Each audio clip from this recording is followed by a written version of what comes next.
Le chef de l'État sénégalais, également président en exercice de l'Union africaine, Macky Sall, a effectué lundi 15 août 2022 sa première visite à Bamako depuis la levée en juillet dernier de l'embargo imposé au Mali par la CEDEAO. Accueilli par le chef de la transition malienne, le colonel Assimi Goïta, le président Macky Sall a, au cours de cette visite officielle, appelé l'Afrique et la communauté internationale à soutenir le Mali face au terrorisme. Pour ces autorités, le terrorisme est un fléau global qui doit nécessiter des réponses globales.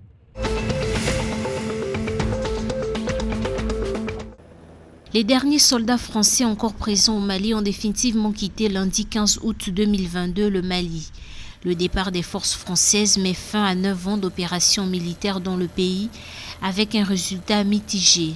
Un retrait marqué par un climat de tension avec les colonels au pouvoir et d'hostilité grandissante de la population locale. Ce retrait solde plusieurs mois de relations de plus en plus houleuses entre la France et le Mali, poussant les deux pays à la rupture. Notons que plusieurs dizaines de personnes avaient manifesté dimanche 14 août 2022 à Gao, ville en proie aux violences djihadistes, pour exiger le départ des soldats français.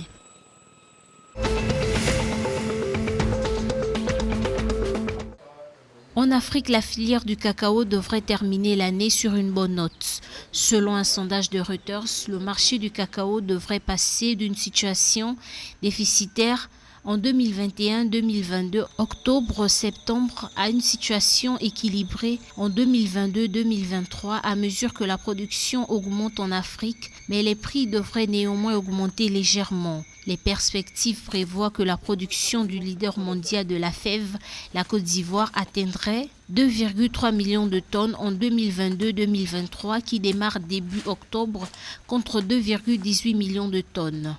Elles attendent la production du Ghana à 850 000 tonnes contre 7 000 tonnes attendues en 2021-2022.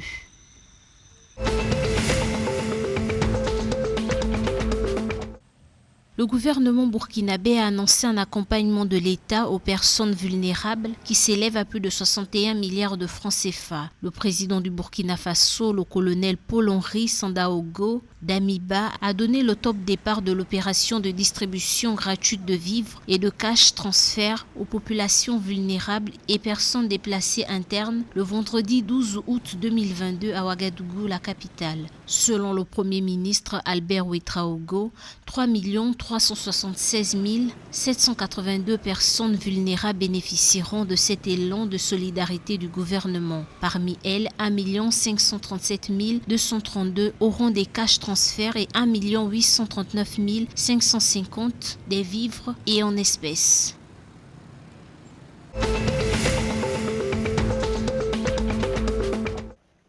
Pour un repos biologique des poissons, le Togo suspend les activités de pêche sur le lac Nongbeto du 15 août au 15 novembre 2022.